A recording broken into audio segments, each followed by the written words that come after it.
அகிலாவோட 25 வருஷம் நம்பிக்கை விசுவாசம்தான் சுந்தரம். அப்படிப்பட்ட சுந்தரம் வீட்டை விட்டு போறதா இருந்தா போகட்டும், கவலை இல்லைன்னு அகிலா சொல்றான்னா அப்ப சுந்தரம் ஏதாவது தப்பு பண்ணிருக்கணும். எனக்கு தெரிஞ்சு சுந்தரம் அந்த மாதிரி தப்பெல்லாம் பண்ண மாட்டாரே. அப்ப கண்டிப்பா சமையல்காரி தான் இந்த விஷயத்துல சம்பந்தப்பட்டிருக்கணும். நீங்க சொல்றது கரெக்ட் தான் ஆண்டி. அப்போ ஆதி மாமா பார்வதி விஷயம் பெரியதுக்கு தெரிஞ்சிருக்குமா அத்த? அது சரியா தெரியல. ஆனா புள்ளப்பூச்சி தான் பிறந்தநாள் பரிசா அகிலா கிட்ட ஆதியோட காதலுக்கு சம்மதம் வாங்க போறேன்னு சொல்லிட்டு இருந்தாருல. அகிலா கிட்ட இது சம்பந்தமா புள்ளப்பூச்சி பேசிருக்கணும். அதனாலதான் அகிலா அன்னைக்கு கோவமா வெளியில வந்து கோயிலுக்கு போயிருக்கா. அந்த கோவத்துலதான் சமையல்காரிய வீட்டை விட்டு துரத்தணும்னு அகிலா முடிவு பண்ணிருப்பா. அகிலாவோட முடிவுக்கு ஏதாவது சொல்லணும்ல, அதுக்காக தான் இந்த புள்ளப்பூச்சி பொண்ணை வீட்டை விட்டு துரத்திட்டா அப்ப என்ன சொல்லுவான், அவனு போயிட்டா என்ன பண்றதுன்னு கேட்டிருப்பாரு. அதுக்கு சுந்தரம் வீட்டை விட்டு போனா போகட்டும்னு அகிலா சொல்லிருப்பான்னு நினைக்கிறேன். நீங்க சொன்ன மாதிரி நடந்திருக்க 100% வாய்ப்பு இருக்கு ஆண்டி. ஆனா இதுதான் நடந்திருக்கும்னு நாம எப்படி கன்ஃபார்ம் பண்ண முடியும்? நான் சொன்ன மாதிரி நடந்திருக்குன்னா இந்த சூழ்நிலையை எப்படி சமாளிக்கிறதுன்னு தெரியாம அந்த புள்ளப்பூச்சி ரூமை விட்டு வெளியில வரும். ரூமை விட்டு வெளியில வந்த புள்ளப்பூச்சி நிக்க முடியாம நடக்க ஆரம்பிக்கும். அப்படி நடந்ததுன்னா நான் சொன்னதான் நடந்திருக்குன்னு அர்த்தம். அப்படி இல்லைன்னா எல்லாம் யூகம் நினைச்சு விட்டுறலாம். ஓகே ஆண்டி, வெயிட் பண்ணி பார்க்கலாம்.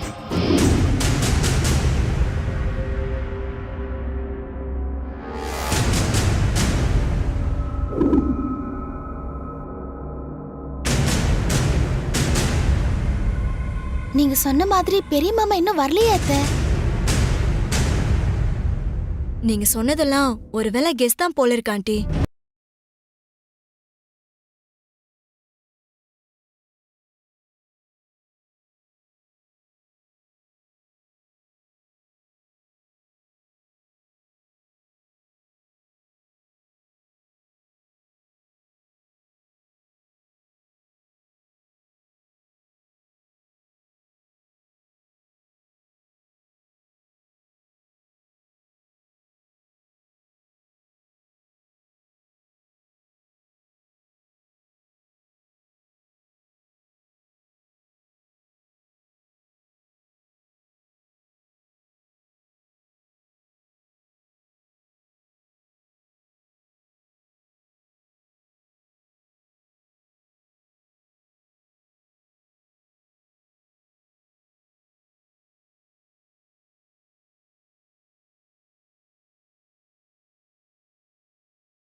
ஒன்று உங்கள் வீட்டில் இருக்கிற வரைக்கும் உங்கள் பையன் கல்யாணம் நடக்கவே நடக்காது.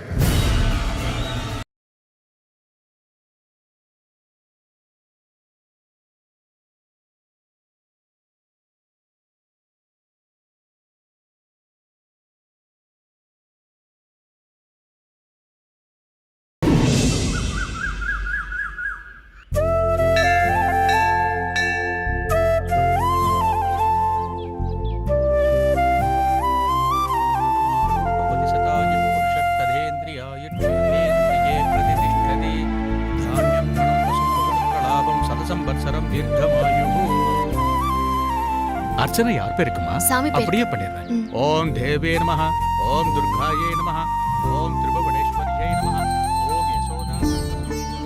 அம்மா தாயே, உனக்கு அப்புறமா நான் சாமியா நினைக்கிறது அகிலாண்டேஸ்வரி அம்மாவை தான். அகிலாண்டேஸ்வரி அம்மா மனசுக்கு பிடிச்சவளா நான் இல்லைன்னா கூட பரவாயில்ல. ஆனா அவங்க வெறுப்புக்கு நான் ஆளாயிடக்கூடாது. இப்ப கொஞ்ச நாளா அகிலா அம்மா என்கிட்ட நடந்துக்கிறதெல்லாம் பார்க்கும்போது என் மனசுக்கு ரொம்ப வேதனையா இருக்குமா. அம்மா திடீர்னு ஏன் என்கிட்ட இப்படி நடந்துக்கிறாங்கன்னு நினைக்கும் போது என் மனசுக்கு ரொம்ப பயமா இருக்கு. என் விஷயத்துல அகிலா அம்மா நல்ல முடிவு எடுப்பாங்கன்னு என் மாமனார் சொன்னதா என் வீட்டுக்காரர் என்கிட்ட சொன்னாரு. அகிலாமா நல்ல முடிவா எடுக்கணும். என் வாழ்க்கை நல்லா இருக்கணும். அதுக்கு நீதான் தாயே கருணை காட்டணும். சதமானம் பவதி சதாயுக் புருஷத் சதேந்திரியாயுக்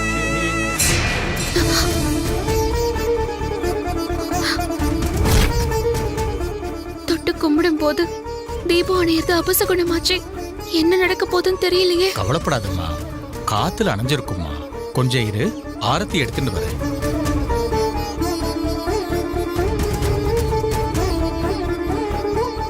அம்மா, இது என்ன சோதனை? அகிலாமா நல்ல முடிவா எடுக்கணும், என் வாழ்க்கை நல்லா இருக்கணும்னு வேண்டிக்கிட்டு தொடும் போது தீபம் அணைஞ்சிருச்சே. எனக்கு ரொம்ப பயமா இருக்குமா.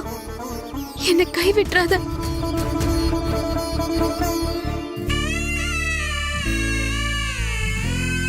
தீர்க்க சுமங்கலே பவ. ஐயோ என் செயினை பறிச்சுட்டு ஓடுறா. புடிங்க. ஐயோ என் செயினை. ஏமா என்னாச்சு? பிறந்த நாள்னு சொல்லி என் பாட்டி எனக்கு பரிசா கொடுத்த பரம்பரை நகையை போட்டுக்கிட்டு கோயிலுக்கு வந்தேங்க. ஆத்தா, பிறந்த நாள் அதுமா என் பரம்பரை நகை திருடு போயிருச்சு ஆத்தா. இப்படி பறி போயிருச்சு ஆத்தா. நான் வீட்டுக்கு போய் என்ன பதில் சொல்றதுன்னு தெரியலையே. இதுக்கு ஏதாவது ஒரு முடிவு சொல்லாத்தா. என் பாட்டி கொடுத்த பரம்பரை நகையாச்சு ஆத்தா. நான் வீட்டுல போய் என்ன ஆத்தா சொல்லுவேன்? உன் சன்னிதானத்துல இந்த மாதிரி திருடு போயிடுச்சே. நான் என்ன ஆத்தா பண்ணுவேன்? நான் என்ன செய்யறதுன்னே தெரியலையா ஆத்தா.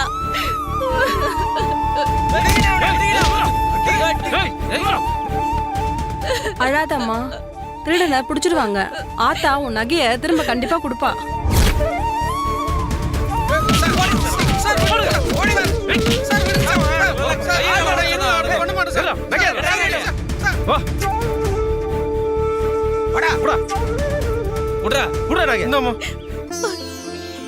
ரொம்ப நன்றிங்க. நீங்க நல்லா இருக்கணும். அம்மா தாயி, என் பரம்பரை செயினை என்கிட்ட கொண்டு வந்து சேர்த்துட்ட. ரொம்ப நன்றி ஆத்தா.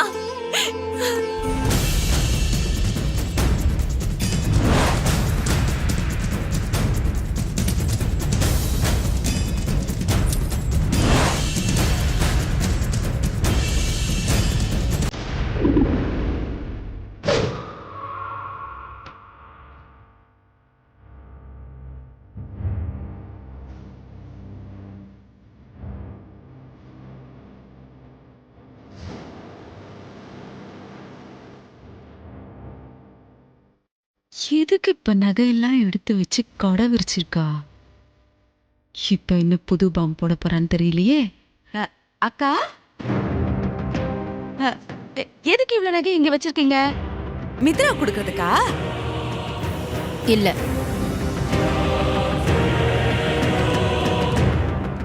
மித்ராவுக்கு இல்லைன்னா அப்போ ஐஸ்வர்யாக்காகவாக்கா? ஐஸ்வர்யாக்கும் இல்ல. மித்ராவுக்கும் இல்ல, ஐஸ்வர்யாவுக்கும் இல்லைன்னா அப்புறம் வேற யாரும் கொடுக்கறதுக்காக நீங்க நகையெல்லாம் இப்படி பரப்பி வச்சிருக்கீங்கக்கா? இந்த நகையெல்லாம் பார்வதிக்கு.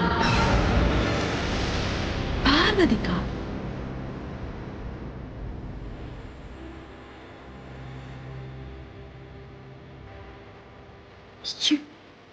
இவ்வளோ நகையோ அந்த சமையல்.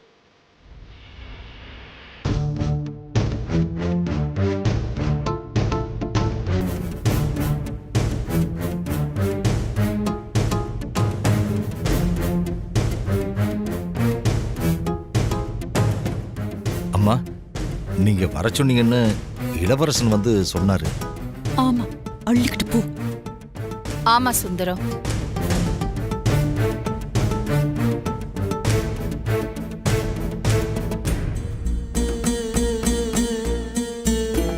என்னப்பா இது? சுந்தரம், இந்த நகையெல்லாம் உனக்கு தான், எடுத்துக்கோ.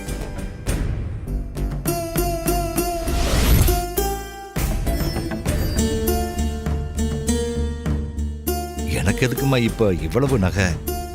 ஏற்கனவே என் பொண்ணுக்காக நீங்க அளவுக்கு அதிகமாவே நகை கொடுத்துருக்கீங்கம்மா. அதெல்லாம் பார்வதி மேல எனக்கு இருந்த பிரியத்திலையும் உன்னோட விசுவாசத்துக்காகவும் நான் பரிசா கொடுத்தது சுந்தரம்.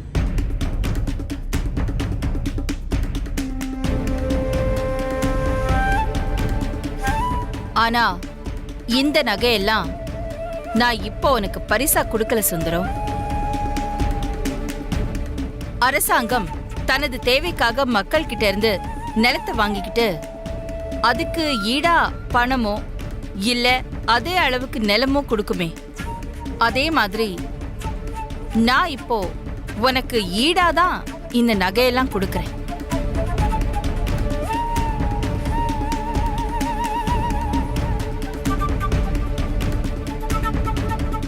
என்னம்மா நீங்க பெரிய வார்த்தையெல்லாம் சொல்றீங்க?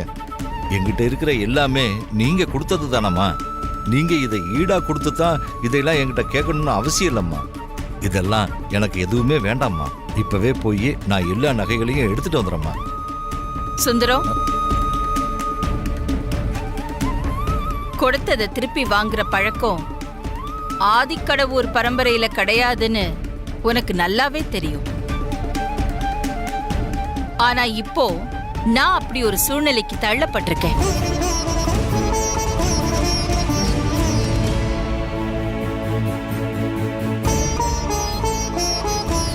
இந்த குடும்பத்தோட பரம்பரை செயினை வழி வழியா வந்த குடும்பத்தோட வாரிசுங்க தான் போட்டுக்கணும்.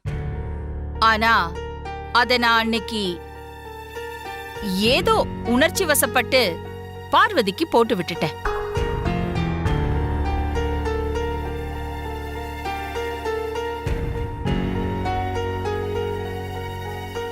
அந்த பரம்பரை செயின் கையை விட்டு போனதுல இருந்து என் மனசுக்கு கொஞ்சம் உறுத்தலாவே இருக்கு சுந்தரம்.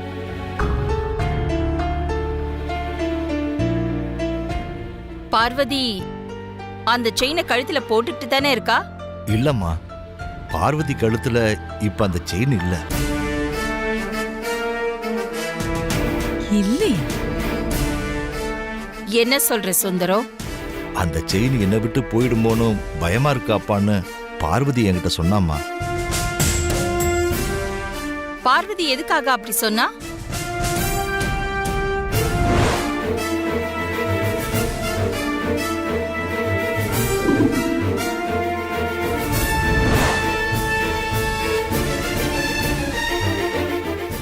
நான் இப்பவே போய் அந்த செயினை எடுத்துட்டு வந்து உங்ககிட்ட நான் ஒப்படைக்கிறேம்மா.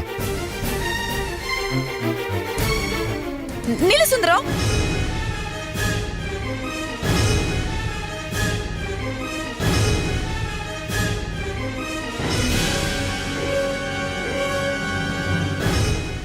அக்கா, நீங்க என்ன தப்பா நினைச்சாலும் பரவாயில்ல.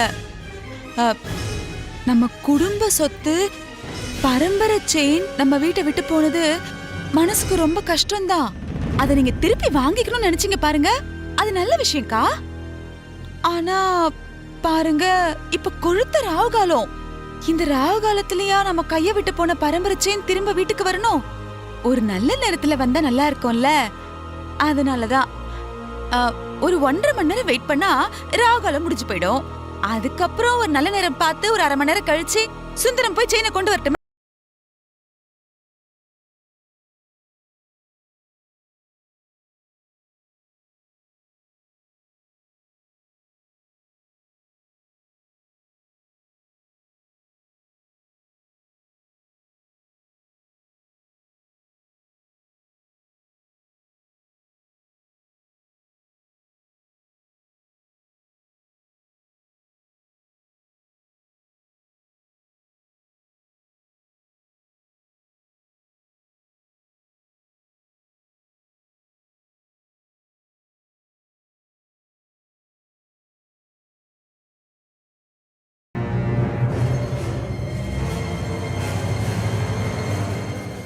என்னப்பா அது? அம்மா யோசிச்சு நல்ல முடிவா சொல்லுவாங்கன்னு சொன்னீங்க. பார்வதிக்கு கிஃப்டா கொடுத்த பரம்பரை செயினை திருப்பி கேட்குறாங்க. என்னப்பா நடக்குதுங்க? அதுக்கும் இதுக்கும் முடிச்சு போடாதாதி. உங்க அம்மா நிச்சயமா உன் விஷயத்துல நல்ல முடிவு எடுப்பாங்க. தயவு செஞ்சு நான் சொல்றதை நம்பாதே.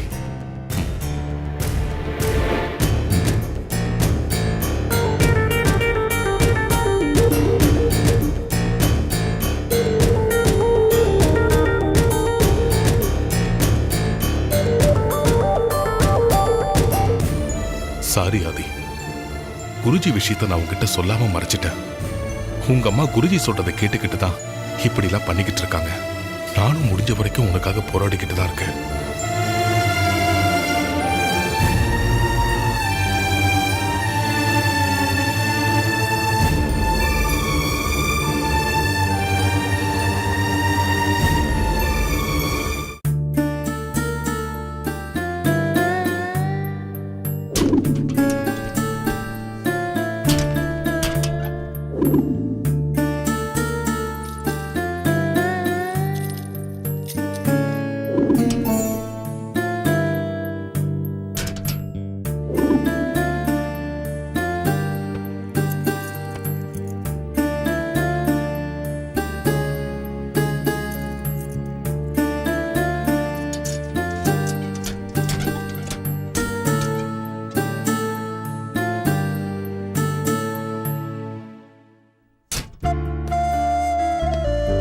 சுந்தரம்,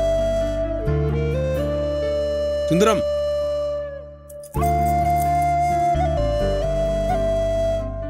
வாங்க வாங்க பெரிய தம்பி.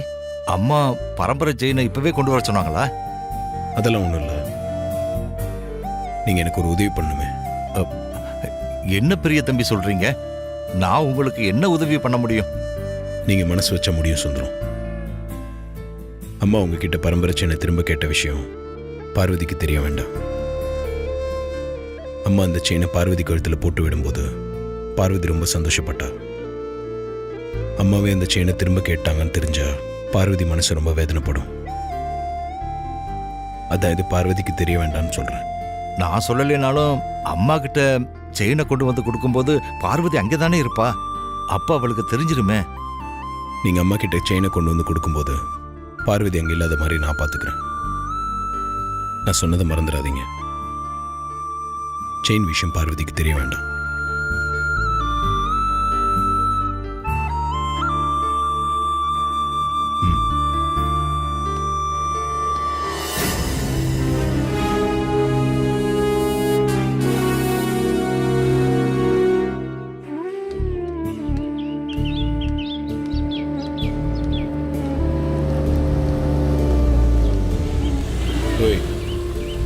வந்து கார்ல ஏறு.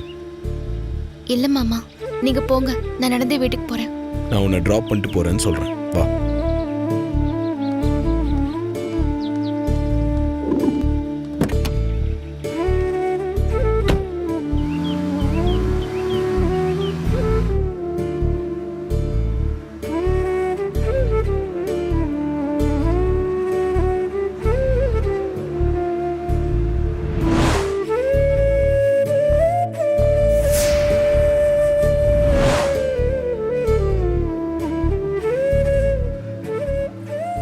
ஏன் முகத்தை இப்படி முன்ன வச்சிருக்க?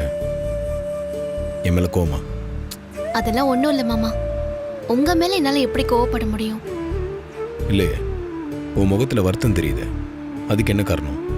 நம்ம விஷயத்துல அம்மா நல்ல முடிவெடுக்கணும், வாழ்க்கை நல்லா இருக்கணும்னு அம்மன் கிட்ட வேண்டிக்கிட்டு ஆரத்தி தட்டை தொட்டு கும்பிடும் போது தட்டுல எரிஞ்சிட்டு இருந்த தீபம் அணைஞ்சு போச்சு மாமா. கருணை காட்டுங்கன்னு அம்மனை வேண்டிக்கிட்டு கும்பிடும் போது அபசகுணமா தீபம் அணைஞ்சு போனதை நினைச்சா ரொம்ப கவலையா இருக்கு மாமா. தீபம் காத்துல கூட அணைஞ்சு போயிருக்கலாம். அதுக்கெல்லாம் ஃபீல் பண்ணுவியா? ஐயரை மறுபடியும் தீபம் காட்ட சொல்லி சாமி கும்பிட்டுருக்கலாம்ல. அப்படிதான் கும்பிட்டேன்.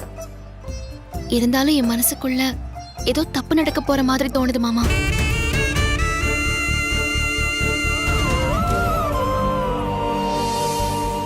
அப்புறம் இன்னொரு விஷயம் மாமா. என்ன? கோவில்ல ஒரு அக்காவோட செயினை ஒருத்தன் திருடிட்டு போயிட்டான் மாமா.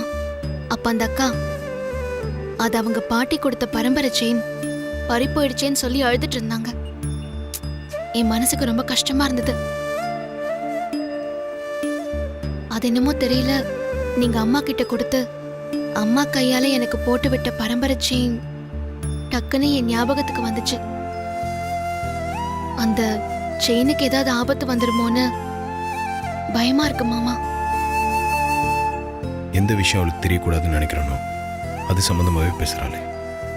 அம்மா பரம்பரை செயினை திரும்ப கேட்ட விஷயம் தெரிஞ்சா ரொம்ப வருத்தப்படுவான். கடைசி வரைக்கும் இந்த விஷயம் அவளுக்கு தெரியாமல் பார்த்துக்கணும். நீ இதெல்லாம் மனசில் போட்டு குழப்பிக்காத. செயின் திருடினவனை பிடிச்சிட்டாங்களா? அந்த கோவில்ல இருந்த 4 பேரு அந்த திருடனை பிடிச்சு அந்த அக்கா கிட்ட அவங்க செயினை திருப்பி கொடுத்துட்டாங்க. அப்புறம் என்ன? சரி, நீ ரொம்ப குழப்பத்தில் இருக்க. இப்போ நான் உன்னை ஒரு இடத்துக்கு கூட்டிகிட்டு போகிறேன்.